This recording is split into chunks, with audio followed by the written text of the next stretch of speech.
우리 옆에 앉은 분들과 인사를 나누겠습니다. 오셔주셔서 감사합니다. 네, 감사합니다. 네, 감사합니다. 우리 영상을 통해서 예배드리는 분들 감사합니다. 오늘은 뜻깊은 수수감사절 주일입니다. 그래서 이날을 맞이하여 우리 고베 동부교회의 모든 성도님들과 온 가정 위에 하나님이 풍성한 은혜가 임하시기를 바랍니다. 우리 그리스도인에게 감사가 얼마나 중요한지를 알려주는 말은 아주 많습니다. 일본이 유명한 기독교 사상가인 우찌무라 간조는 이런 글을 남겼습니다. 만일 하나님이 인간을 저주하신다면 그것은 질병이나 실패나 배신이나 죽음으로 저주하는 것이 아니라 오히려 하나님이 살아계심이 믿어지지 않는 불신앙으로 성경을 읽어도 하나님의 말씀이 들려오지 않는 막힌 귀로 감사하는 마음이 생기지 않는 메마른 마음으로 저주할 것이다. 하나님을 알지 못하고 기쁨과 감사의 마음이 빠진 채 살아간다면 그것이야말로 저주 같은 삶이라는 것입니다. 감사는 우리 그리스도인에게 그만큼 중요한 신앙의 덕목이라는 말이 됩니다. 물론 이런 분들이 말이 아니라도 감사하는 마음과 감사하는 삶은 우리 그리스도인에게는 참으로 소중한 것입니다. 그런데 우리는 감사라고 하면 당장 무슨 유익이나 득이 있어야 할 수 있는 것으로 생각할 때가 참 많습니다. 또 무슨 일이든지 마음먹은 대로 이루어져서 풍족한 성취감을 맛볼 때 하는 것이 감사라고 생각하기도 합니다. 하지만 이 어둠과 절망 중에도 감사는 얼마든지 할 수 있고 그런 감사가 더욱 값진 감사라고 할 수 있을 겁니다. 이와 관련된 이야기 하나를 소개하겠습니다. 한 뇌과 의사가 참으로 안타까운 수술을 진행하게 되었습니다. 한 크리스찬 여인이 그 혀에 악성 종양이 생겨가지고 그 혀를 자르는 수술을 해야 했습니다. 수술을 앞두고 의사는 환자에게 이렇게 이야기를 했습니다. 혀를 자르고 나면 이제 앞으로 당신은 두 번 다시 말을 하지 못하게 됩니다. 그러니까 마지막으로 하고 싶은 말이 있으면 지금 하십시오. 여인은 의사의 말을 듣고 눈물을 흘리면서 떨리는 입술로 하나님 앞에 조용히 기도를 드렸습니다. 그런 다음 조용하면서도 분명하게 하는 말이 하나님 감사합니다. 이 여인이 마지막으로 한 말은 하나님께 드리는 기도였고 그것도 감사드린다는 기도였습니다. 우리 고베 동부교회 모든 성도님들이 오늘 감사하는 그 마음을 회복할 수 있게 되기를 주님의 이름으로 축원합니다. 여러분, 성공하는 사람은 대개 다른 사람을 원망하지 않고 오히려 최대한 다른 사람들에게 감사할 줄 아는 사람입니다. 그래서 결국 감사하는 사람이 성공하게 됩니다. 대개 우리는 일이 잘 될 때 감사한다고 하지만 사실은 그에 앞서 감사하는 마음으로 살아갈 때 성공할 수 있게 됩니다. 성공보다 감사가 먼저 오는 겁니다. 그런데 이러한 원리는 인간 관계에서만 아니고 하나님과의 관계에서는 더더욱 그렇습니다. 하나님이 하라고 하신 것을 하고 하지 말라고 하신 것을 안 하면 정말 복을 받는 삶이 됩니다. 하라고 하라는 것은 하고 하지 말라고 하는 것은 안 하고 하나님의 말씀을 지키기만 하면 분명히 행복하게 되고 성공하게 된다고 성경에서 말씀해 줍니다. 하나님이 하라고 하신 대로만 살면 성공하고 행복한 삶을 살게 됩니다. 그런데 이 하나님이 명령 중에 감사하라는 말씀도 있습니다. 그러니까 감사하면 성공한다. 이웃에게 감사해도 어느 정도 성공하겠지만 하나님께 감사하면 정말 성공합니다. 사실 감사한다는 것은 너무 좋은 것인데 삶 속에서 하나님께 제대로 감사하지 못할 때가 많습니다. 좋은 일이 일어났다고 생각하면 감사하고 피해를 보았다고 생각하면 오히려 원망합니다.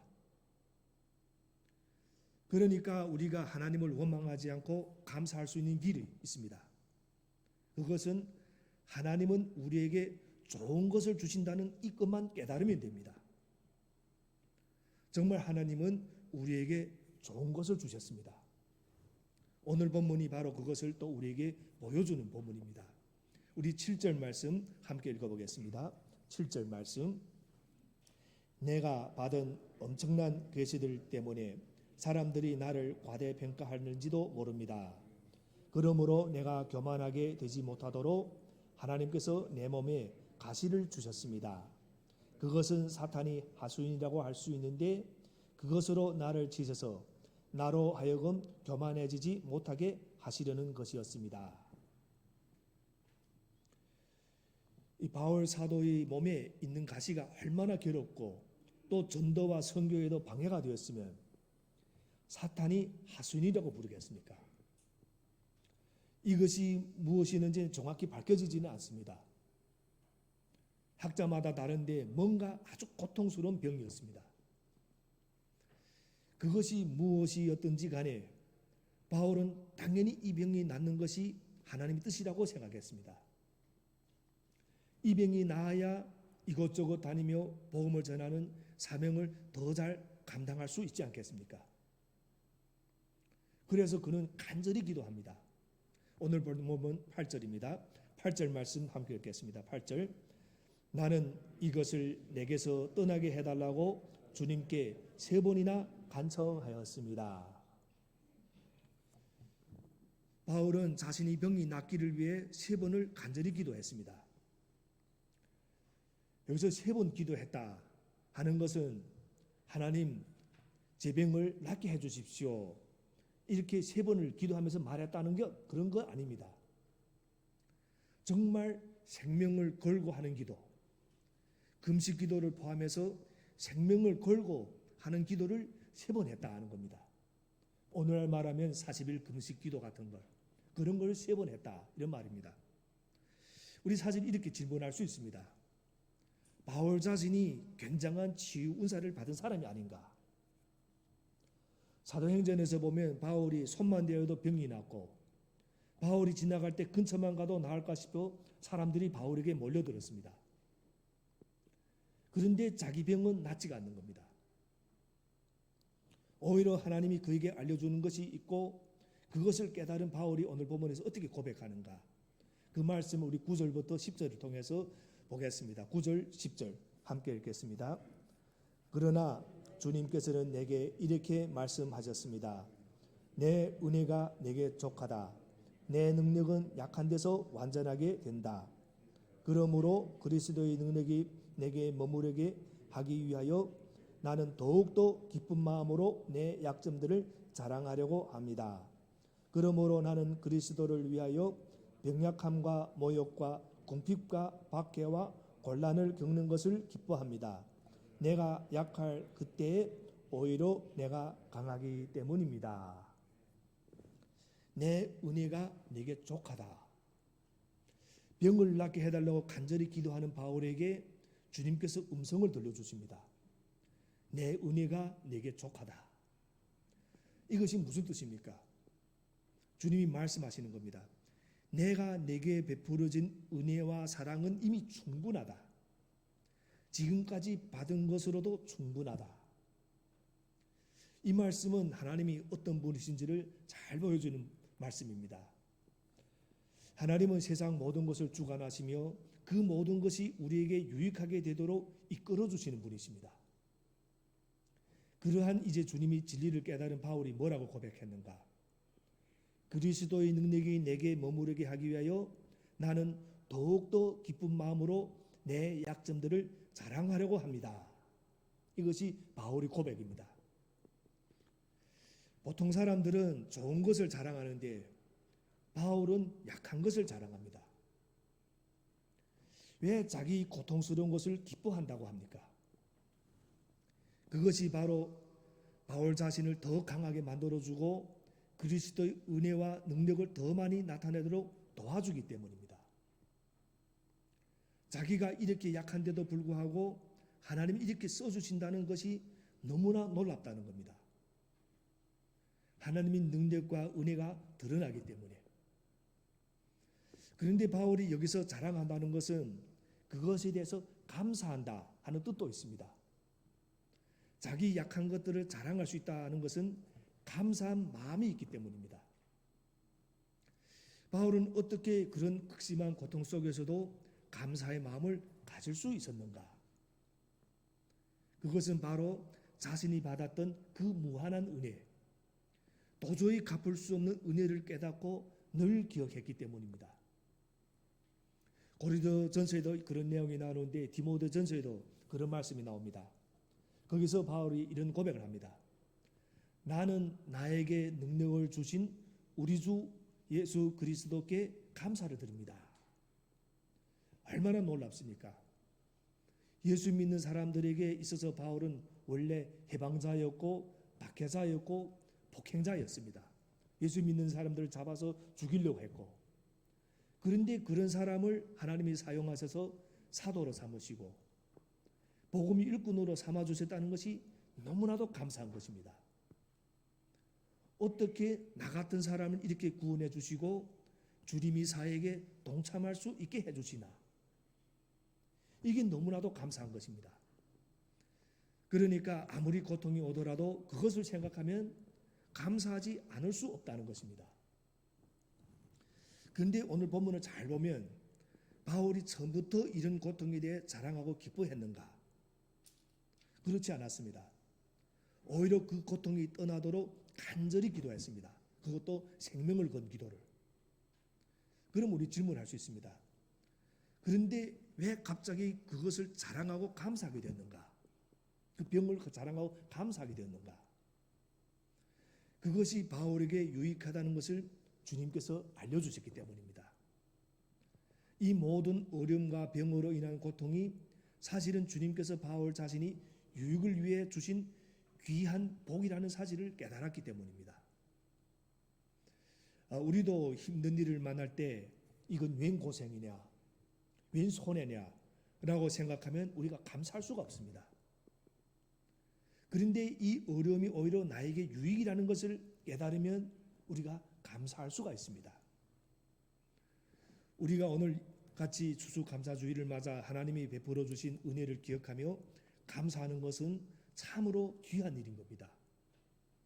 왜냐하면 우리는 은혜를 입고도 그것을 다 잊어버린 채 감사하지 못하는 경우가 너무나도 많기 때문입니다. 그래서 우리는 이런 절기뿐만 아니라 늘 감사할 수 있게 부름을 받은 사람들입니다. 우리는 힘든 상황으로 인해서도 오히려 감사할 수 있는 사람들입니다. 예수 믿는 사람은 그것이 가능합니다. 우리가 보통 저 사람은 믿음이 참 좋다 하거나 저 사람은 참 믿음이 없다 라고 할 때가 가끔 있습니다. 심지어 자기를 가리키면서 저는 참 믿음이 없습니다 이렇게 고백할 때도 있고, 그러면 우리가 한 사람이 믿음이 얼마나 좋은지 어떻게 알 수가 있습니까? 성경은 어떻게 말합니까? 열매를 보고 믿음을 알 수가 있다고 했습니다. 그 열매라는 것이 무엇입니까? 삶을 말합니다.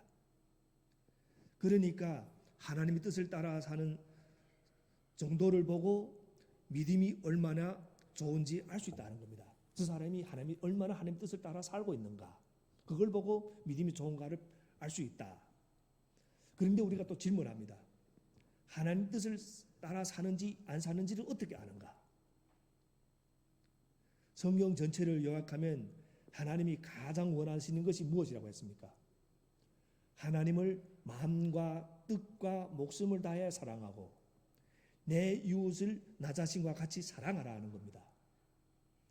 그러므로 하나님을 사랑하고 이웃을 사랑하면 믿음이 좋은 것이라고 할 수 있습니다. 열매니까. 그럼 또 질문할 수 있습니다. 하나님을 사랑하고 이웃을 사랑하는지를 또 어떻게 알 수가 있는가? 이웃을 전심으로 사랑하면 삶에서 간증이 나오게 됩니다. 내 삶에서. 그러니까 하나님을 믿기 때문에 이웃에게 해를 끼치지 않고 죄를 짓지 않고 오히려 친절과 사랑을 베푸고 도움을 주고 섬기는 사람은 거기에서 삶이 간증이 나오게 됩니다. 그 간증을 통해 하나님께 감사하는 사람이 정말 믿음이 좋은 사람이라 하는 겁니다. 사실 우리 감사하는 것이야말로 하나님의 뜻이라고 성경도 분명히 밝힙니다. 항상 기뻐하십시오. 끊임없이 기도하십시오. 모든 일에 감사하십시오. 이것이 그리스도 예수 안에서 여러분에게 바라시는 하나님의 뜻입니다. 데살로니가전서 5장 16절부터 18절 말씀입니다. 감사하는 것도 하나님의 뜻이기 때문에 감사가 많을수록 간증이 넘치게 됩니다. 삶의 간증. 어떤 사람이 감사가 많겠습니까? 나에게 베풀어 주신 하나님의 은혜를 많이 기억하고 깨닫는 사람입니다. 그러니까 하나님의 은혜를 많이 깨닫고 감사의 조건을 많이 찾아내는 사람이 믿음이 좋은 사람입니다. 그런데 삶 속에서 감사할 만한 조건이 별로 없으면 어떻게 합니까? 좋은 집도 없고 좋은 차도 없고 돈도 별 못 벌고 건강도 없고 학교도 잘 안 풀리고 직장도 안 풀리면 감사하기가 힘듭니다. 그런데 그럴 때도 우리가 감사할 수가 있습니다. 이미 받은 큰 은혜를 기억하는 겁니다. 이미 받은 가장 큰 은혜가 우리가 무엇입니까? 바로 예수 그리스도 안에서 주어진 영생입니다. 비록 이 세상에서 때론 어렵게 살더라도 우리는 이미 영생을 얻었습니다. 가장 큰 걸 얻은 겁니다. 즉 하나님의 자녀가 된 겁니다. 얼마만 지나면 천국에서 최고의 복을 누리게 될 겁니다. 여러분 우리가 지금 오늘은 우리 100세 시대를 살고 있습니다. 그래서 일본에서 우리 100세 시대를 살고 있고 그러나 우리 100년 전에 그 100년 전에 일본의 평균 수명이 제가 좀 통계를 봤는데 평균 수명이 31살이었습니다. 100년 전에. 그리고 1820년 그때 전 세계 평균 수명이 27이었습니다. 그리고 그때 당시에 인도는 21살이가 평균 수명입니다. 그럼 우리가 내가 평균 수명 21살을 산다. 그 시대에 우리가 산다 생각할 때 우리 오늘은 100세 시대를 살고 있습니다. 그러면 우리가 지금 얼마나 건강하게 살고 조금 병이 있고 조금 얼마나 건강하게 살고 있는지 모릅니다. 그런 것도 우리 하나하나 이렇게 그것만 아니라 우리는 영생을 살도록 주님께서 부름을 받았습니다. 그래서 그 큰 은혜를 생각하면서 어떤 환경에서도 감사할 수 있다면 그것은 믿음이 좋은 사람인 겁니다. 여러분 감사할 수 없는 환경 속에서도 감사할 수 있는 것이 영적 실력이고 이것이 바로 믿음입니다. 말씀대로 살아보려고 몸부림쳐야 거기에서 간증이 나오는 겁니다. 우리가 모임을 가질 때 가지는 간증은 아주 거창할 필요가 없습니다. 내가 대단한 일을 했다고 거창할 그런 간증할 필요가 없습니다. 감사 제목 한 가지를 간단히 나누는 것이 간증입니다. 어려운 환경 속에서도 내가 일이 잘 안 풀리고 힘들었지만 그 가운데서도 이렇게 살아있다는 것이 감사합니다. 더 나빠질 수도 있었는데 이 정도인 것이 감사합니다. 라고 이 감사의 제목을 찾아 나누는 겁니다. 그렇게 감사의 제목을 나누다 보면 놀라운 일들이 일어납니다. 지금까지 바울은 구원의 은혜에 대해서는 감사했지만 자기에게 있는 병으로 인해서는 감사하지 못하고 있었습니다. 그 위대한 사도가. 그래서 이 병은 자랑거리도 아니고 기쁨도 아닌 빨리 없어지기를 원하는 나쁜 것이었습니다. 그러니까 육체의 가시이자 사탄이 할 수 있는 이 병 자체는 감사의 조건이 아니었다는 겁니다. 다만 병이 있어도 다른 은혜가 너무 크기 때문에 그 병에도 불구하고 바울이 감사했던 겁니다. 이것도 정말 훌륭한 믿음의 모습이지만 바울은 거기서 한 단계를 이제 더 나아갑니다. 바울은 간절히 기도하다가 병을 고쳐주지 않겠다고 하시는 주님의 응답을 받았습니다. 그러면 우리가 얼마나 서운하겠습니까? 내가 열심히 기도했는데 기도한 대로 되지 않으면 사실 얼마나 서운함이 생깁니까? 그것도 하나님 일을 더하기 위해서 병이 낫기를 기도했습니다. 복음을 더 전해야 되겠는데 몸이 좀 약하니까 복음을 전하기 힘듭니다. 이런 기도를 하면서 기도했는데 하나님의 응답이 온 겁니다. 그런데 주님의 응답은 어떤 응답입니까? 내가 너희 병을 고쳐주겠다. 너는 너무 훌륭하다. 내 말을 잘 듣는 훌륭한 종이다. 그러니까 내가 당연히 고쳐줘야지. 그런 응답이 아니라 완전히 다른 말씀, 전혀 기대하지 못했던 말씀을 하십니다. 내 은혜가 네게 족하다. 내 능력은 약한 데서 완전하게 된다. 무슨 말씀입니까? 바울이 병 자체가 축복이었다 하는 겁니다.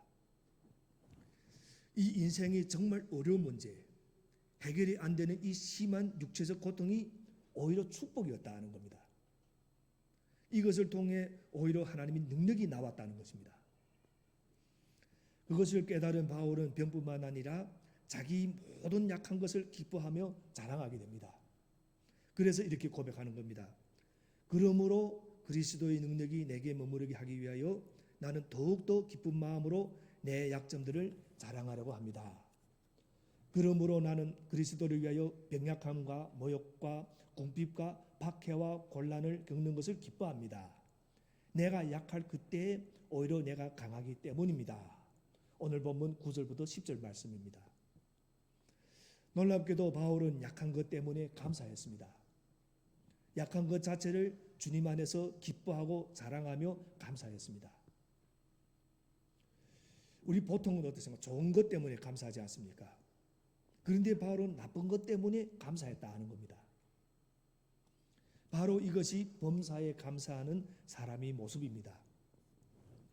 바울과 같은 태도를 가진 사람은 다른 사람이 자기를 괴롭히고 못되게 굴어도 이 고통이 오히려 축복이라는 것을 알기 때문에 그런 사람까지도 용서하며 사랑할 수가 있는 겁니다. 오늘 성경 본문은 우리가 약할 때 더욱 주님을 의지해서 강해진다고 말씀합니다. 그럼 또 한 가지 질문할 수가 있습니다. 그것이 사실이라면 우리는 일부러라도 더 약해져야 되지 않는가? 이런 질문을 할 수 있지 않습니까? 약해지면 강해진다 했으니까 그럼 우리 일부러라도 더 약해져야 되지 않겠는가? 이 말씀이 그런 뜻은 아닙니다. 우리는 더 약해질 필요가 없습니다.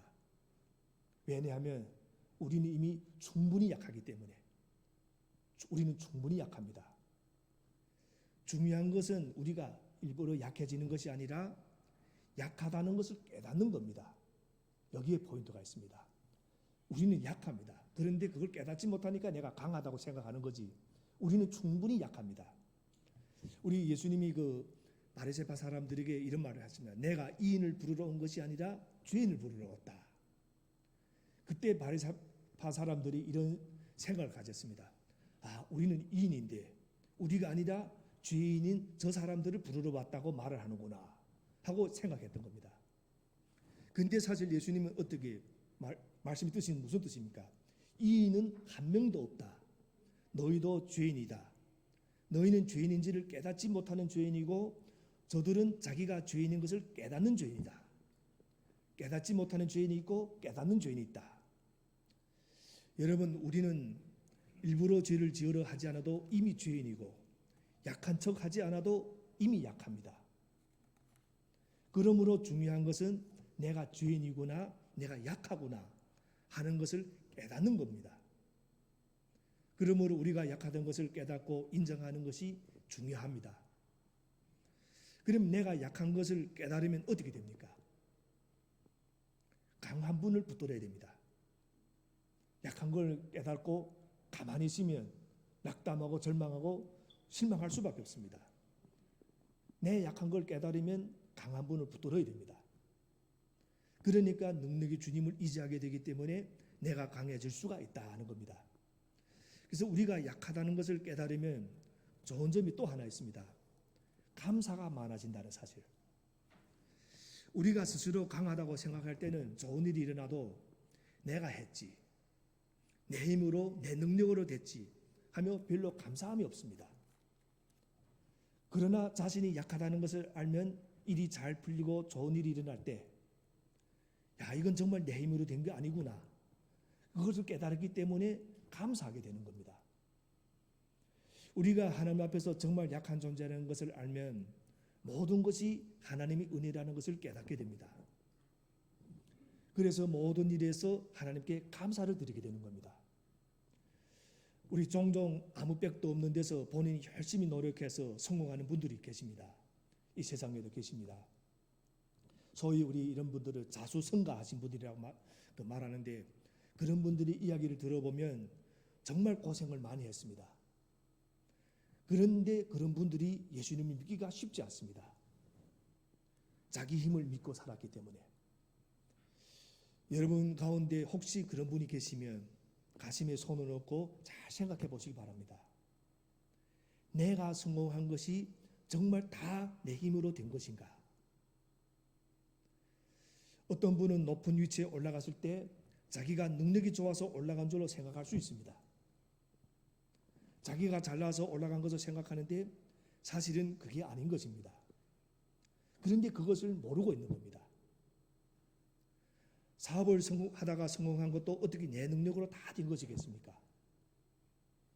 좋은 사람도 만나게 해주시고 마침 경기도 좋아졌고 여러 가지 좋은 찬스도 있었고, 모든 것이 내 능력이 아니라는 그 사실을 깨닫는 사람은 항상 겸손할 수 있고 감사할 수가 있습니다. 그것을 깨닫지 못하는 사람은 다 자기 힘으로 된 줄 알고 교만하게 되는 것입니다. 그래서 우리는 자기가 약하다는 것을 알 때 주어진 것에 감사를 드릴 수가 있습니다. 우리가 원망이 많고 불평이 많은 것은 내가 그래도 훌륭한 사람이지 하는 그 교만 때문에, 다른 사람과 비교해서 저 사람과 비교해서 내가 그래도 저 사람보다는 훌륭한 사람이지 이럴 때, 그러나 자신이 정말 부족한 사람이라는 것을 인정하게 되면 감사할 수밖에 없습니다. 나 같은 사람이 이렇게 되다니 너무 감사하다. 아무 자격이 없는데도 이런 좋은 것들을 누리다니 참 감사하다. 말씀 마치겠습니다. 어느덧 2022년 얼마 남지 않은 시점에 와 있습니다. 한 달 반도 남지 않았습니다. 여러분, 제가 감사하라고 설교를 하고 있지만 사실 얼마나 어려우십니까? 살면서 또 어려움이 얼마나 많습니까? 이런 어려움 속에서도 우리는 지난 11개월 가까이를 하나님의 은혜 속에서 지내왔습니다. 그래서 가만히 생각해 보면 지난 11개월 동안 하나님께서 베풀어 주신 은혜가 얼마나 많은지도 모릅니다. 여러 가지 건강의 문제도 있었지만 그래도 내 힘으로 숨을 쉬고 있다는 것도 굉장한 일인 겁니다. 그렇지 못한 사람들이 이 세상에 얼마나 또 많습니까? 여러 가지 산소 호흡기를 가지고 사는 분들 얼마나 많습니까? 그래도 움직일 수 있다는 것 얼마나 감사한 일입니까? 가족을 또 지켜주신 것, 직장이나 또 사업을 지켜주신 것, 또 얼마나 우리가 하나하나 따져보면 얼마나 많습니까? 우리는 너무 많은 은혜를 받았습니다. 무엇보다 우리는 영원한 생명을 얻었습니다. 이 세상을 떠나더라도 영원히 돌아갈 살 고향이 있다는 겁니다. 세상 것과 비교할 수 없는 은혜인 겁니다. 이런 은혜만 생각해도 우리는 감사할 수 있게 됩니다. 또한 고통은 우리가 약하다는 것을 알려줍니다. 교만하지 않도록 해주니까 그렇게 되면 우리는 작은 일도 감사할 줄 알게 되는 것입니다. 이렇게 하나님의 은혜를 기억하며 자신들이 약함을 하나님께 고백하며 감사를 드린 사람들이 있었습니다. 약 400년 전 사람들인 청교도들입니다. 그들이 신대륙에 도착해서 하나님께 감사 예배를 드린 그 전통이 오늘까지 내려와서 우리 추수감사절이 된 겁니다. 우리는 하나님을 믿는 사람으로서 어떤 상황 속에서도 감사할 수 있는 능력을 받은 사람들입니다. 특권을 가진 사람들입니다. 모든 염려와 근심과 불안보다 더 강력한 파워가 우리 주님께 있기 때문입니다. 그래서 나는 약하지만 그 주님을 바라보면서 주님 감사합니다 라고 고백할 때 우리는 그 파워를 체험하게 되는 겁니다.